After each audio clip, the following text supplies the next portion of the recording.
ভারতীয় দলের নতুন হেড কোচ হিসেবে গৌতম গম্ভীরের নাম ইতিমধ্যেই ঘোষণা করে দিয়েছে বিসিসিআই। আগামী 3 বছরের জন্য সিনিয়র দলের কোচ হিসেবে গম্ভীরকে দেখা যাবে। তবে সাপোর্ট স্টাফ হিসেবে গম্ভীর কাদেরকে পাশে পাবেন তা নিয়ে শুরু হয়েছে জল্পনা। বেশ কিছু নাম হাওয়ায় ভাসছে, যাদের মধ্যে উল্লেখযোগ্য জাহির খান, তেমনই শোনা যাচ্ছে টি দিলীপের নামও। সূত্র অনুসারে গম্ভীর নিজে নাকি বোর্ডের কাছে কেকেআর এর সহকারী কোচ অভিষেক নায়ার এবং প্রাক্তন ভারতীয় দলের পেসার বিনয় কুমারের নাম সুপারিশ করেছেন। তবে শেষোক্ত ব্যক্তিকে বোর্ডের পছন্দ নয় বলেই জানা যাচ্ছে। নায়ার এবং বিনয় কুমার ছাড়াও নাম শোনা যাচ্ছে আরও 2 প্রাক্তন ভারতীয় দলের পেসার জাহির খান এবং লক্ষ্মীপতি বালাজির নাম। তামিলনাড়ুর প্রাক্তন পেসার বালাজি মনস্থির করেও ফেলেছেন ভারতীয় দলের বোলিং কোচের জন্য আবেদন করবেন তিনি।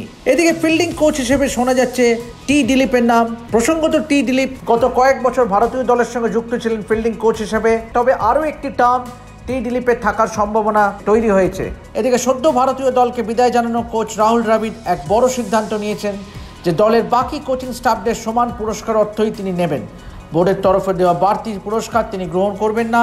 5 কোটি টাকা পাওয়ার কথা থাকলেও তিনি নেবেন বাকিদের মতনই 2.5 কোটি টাকা। দ্রাবিড় বরাবরই অন্যরকম মানুষ। অতীতেও দেখা গেছে কখনো অতিরিক্ত সুযোগ সুবিধা ভোগ করতে পছন্দ করেন না এই প্রাক্তন তারকা। অতীতে অনূর্ধ্ব 19 ভারতীয় দল যখন বিশ্ব চ্যাম্পিয়ন হয়েছিল তখনও কোচের হট সিটে ছিলেন রাহুল দ্রাবিড়ই। তবে বাকি সাপোর্ট স্টাফদের সমান পুরস্কার অর্থ নিয়েছিলেন তিনি। বোর্ডের তরফে কোচের যে স্পেশাল প্যাকেজ বা পুরস্কার দেওয়া হয় তা স্বীকার করতে রাজি হননি প্রাক্তন ভারতীয় অধিনায়ক। রোহিত শর্মা, বিরাট কোহলিদের সঙ্গে নিয়ে টি-20 বিশ্বকাপ জয়ের পর একই কাজ করে দেখালেন দ্রাবিড়। এবারও অতিরিক্ত পুরস্কার অর্থ নিতে রাজি হলেন না তিনি।